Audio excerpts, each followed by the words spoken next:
Assalamualaikum warahmatullahi wabarakatuh. Kami dari kelompok 4 yang beranggotakan Nikmah Widianti, Nailil Ulia, dan Dewi Sinta Humairah akan menyampaikan materi tentang konsep pembelajaran haji dan umroh. Berikut materinya. Di sini kami dari kelompok 4 akan membahas tentang pembelajaran haji dan umroh. Pembelajaran sendiri yakni interaksi antara guru dan murid yang dilakukan di dalam kelas, di mana guru akan membimbing atau mengarahkan siswa untuk memahami materi yang dijelaskan oleh guru. Dan kemudian pada pembelajaran haji dan umroh ini kami menyebutkan ada 2 metode yang bisa dipakai pada pembelajaran haji dan umroh. Yang pertama, metode demonstrasi. Di sini guru akan lebih aktif di dalam kelas, yang mana nantinya siswa hanya mendengarkan, mengamati apa yang dijelaskan oleh guru, sehingga nantinya pada tahap akhir atau evaluasi, siswa dapat mengaplikasikan apa yang telah dijelaskan oleh guru sebelumnya. Yang kedua yakni metode picture and picture, di mana guru pada metode ini memberikan gambaran atau gambar terkait materi yang akan dibahas, yang nantinya siswa akan dibagi berkelompok dan kemudian salah satu dari kelompok, perwakilan kelompok, akan menyusun gambar yang telah disiapkan oleh guru, dan kemudian pada akhir akan dilakukan evaluasi bagaimana gambaran yang benar atau langkah-langkah yang benar dalam gambaran tersebut. Baik, selanjutnya yakni pengertian dari haji. Haji sendiri berasal dari bahasa Arab yang aslinya berupa lafadz al-hajj yang berarti menyengaja. Sedangkan secara istilah, haji dapat diartikan mengunjungi Baitullah untuk melaksanakan ibadah atau serangkaian ibadah pada waktu dan tempat yang telah ditentukan. Adapun umroh menurut bahasa bermakna ziarah, sedangkan menurut istilah yakni menziarahi Ka'bah, melakukan tawaf di sekelilingnya, bersa'i antara Safa dan Marwah, dan mencukur atau menggunting rambut dengan cara tertentu dan dapat dilakukan setiap waktu.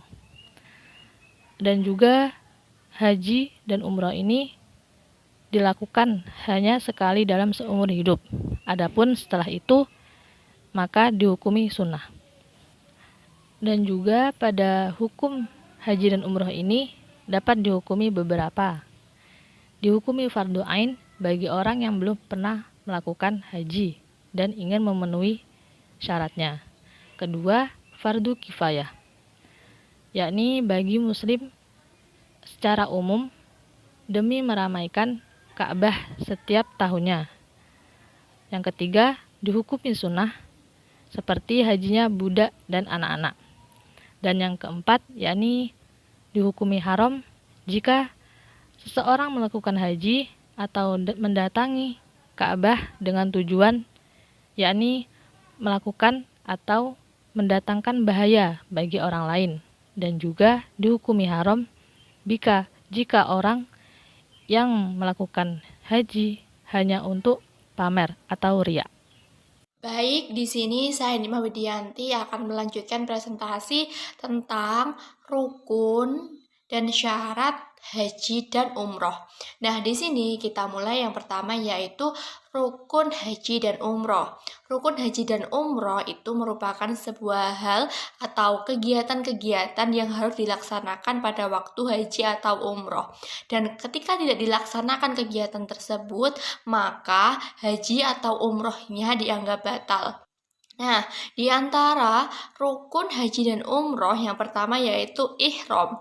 Ihram yaitu niat melakukan ibadah haji dan umroh ataupun keduanya sekaligus. Nah, ihram ini atau niat ini sebaiknya itu didahulukan ataupun sebelumnya mengerjakan sunnah-sunnahnya seperti memakai wangi-wangian, mencukur kumis, mandi, memotong kuku, dan memakai pakaian ihram bagi laki-laki dan perempuan itu berbeda. Jika untuk laki-laki itu tidak boleh ada yang dijahit, tapi untuk perempuan seperti hanya sholat yang ditutup kecuali muka dan telapak tangan. Yang kedua yaitu wukuf atau hadir di padang Arafah. Wukuf ketika haji itu dilaksanakan pada tanggal 9 Dzulhijjah pada waktu duhur. Dan setiap wukuf itu adalah rukun terpenting pada waktu haji. Tidak boleh tidak wukuf dalam alasan apapun. Kalau sampai tidak wukuf dianggap hajinya itu tidak sah. Nah, di sini perbedaan haji dan umroh itu terletak pada wukuf di Padang Arafah. Wukuf di Padang Arafah ketika haji dilaksanakan pada tanggal 9 Dzulhijjah pada waktu duhur. Berbeda dengan umroh. Umroh itu tidak ada wukuf di Padang Arafah. Oleh karena itu, umroh bisa dilaksanakan kapanpun, tapi berbeda dengan haji. Haji ketika wukuf di Padang Arafah wajib dilaksanakan pada tanggal 9 Dzulhijjah. Nah, rukun haji dan umroh yang ketiga yaitu tawaf. Tawaf ialah mengelilingi Ka'bah sebanyak 7 kali dengan syarat suci dari hadas dan najis untuk baik badan maupun pakaian. Selain itu juga menutup aurat, lalu juga mengelilingi Ka'bah di sebelah kiri Ka'bah. Nah, sebenarnya macam-macam tawaf itu sendiri ada 5, yaitu yang pertama itu tawaf kudum.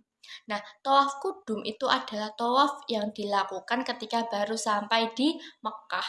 Yang kedua yaitu tawaf ifadah. Tawaf ifadah adalah tawaf yang menjadi rukun dari haji. Nah, lalu yang ketiga tawaf sunnah. Tawaf sunnah itu adalah tawaf yang dilakukan semata-mata hanya mencari ridho Allah. Lalu yang keempat adalah tawaf nazar. Tawaf nazar itu adalah tawaf yang dilakukan untuk memenuhi sebuah nazar. Lalu yang kelima ialah tawaf wado. Tawaf wado adalah tawaf yang dilakukan sebelum meninggalkan kota Mekah. Nah, lalu yang keempat yaitu sa'i. Sa'i ialah lari-lari kecil dari Bukit Safa ke Bukit Marwah.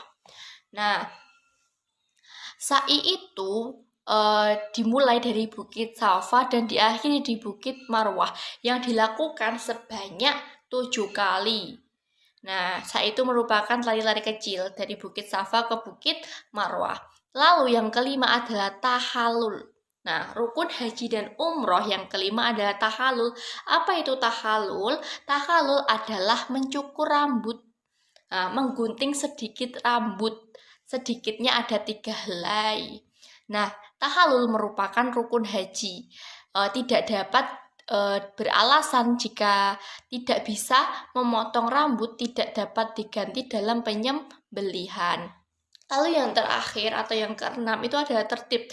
Nah, tertib maksudnya itu menjalankan rukun haji secara runtut dan secara urut, tidak dibolak-balik. Selanjutnya, saya akan membahas tentang syarat-syarat haji dan umroh. Syarat-syaratnya yang pertama yaitu Islam. Jadi, orang yang berhaji harus beragama Islam. Lalu, bagaimana dengan beragama yang non-muslim? Orang yang beragama non-muslim itu tidak wajib haji. Jadi, yang wajib haji itu adalah orang yang beragama Islam. Yang kedua yaitu balik atau sudah dewasa. Balik atau sudah dewasa itu merupakan salah satu syarat haji dan umroh. Nah, lalu bagaimana dengan anak kecil yang ikut haji dengan kedua orang tuanya? Anak kecil yang ikut haji bersama kedua orang tuanya itu sama dengan belum gugur kewajibannya, karena syarat haji dan umroh itu yang kedua yaitu adalah balik atau sudah dewasa. Yang ketiga yaitu berakal. Berakal bisa membedakan baik dan buruk dan khususnya itu tidak gila. Jadi ketika berakal itu adalah seseorang bisa membedakan hal yang mana yang baik dan bisa membedakan mana hal yang buruk. Nah, yang keempat yaitu merdeka. Merdeka yang diartikan di sini itu adalah tidak menjadi budak. Nah, jadi itu benar-benar merdeka, benar-benar itu sendiri, tidak menjadi budak, ataupun budaknya sudah terbebaskan. Nah, itu kan disebut dengan merdeka, itu baru bisa melaksanakan haji. Lalu yang kelima, mampu. Nah, orang yang wajib berhaji atau syarat dari haji itu adalah wajib bagi yang mampu. Jadi, seseorang muslim atau orang yang beragama Islam ketika sudah mampu atau sudah mempunyai cukup uang untuk melaksanakan haji, wajib hukumnya untuk melaksanakan haji. Nah, jika syarat-syarat tadi atau dari kelima syarat tadi sudah terpenuhi, maka dengan bismillah bisa dengan dimantapkan niat bisa berangkat ke Baitullah untuk melakukan ibadah haji. Perkenalkan, nama saya Nailil Ulia. Di sini saya akan melanjutkan presentasi tentang hikmah haji dan umroh. Nah, seperti yang telah kita ketahui, haji merupakan rukun Islam yang kelima. Nah, kita sebagai umat Islam dianjurkan untuk melaksanakan haji. Nah, pelaksanaan haji ini dianjurkan bagi yang mampu. Dalam artian itu mampu biaya, sehat. Nah, kemudian keluarga yang ditinggalkan itu berkecukupan. Nah, berbicara mengenai hikmah yang terkandung dalam haji dan umroh, itu hikmahnya sangat banyak sekali. Nah, setiap orang yang melaksanakan ibadah haji maupun umroh ini pasti mempunyai pengalaman yang berbeda-beda, bahkan kadangkala terlihat tidak masuk akal atau di luar perkiraan manusia.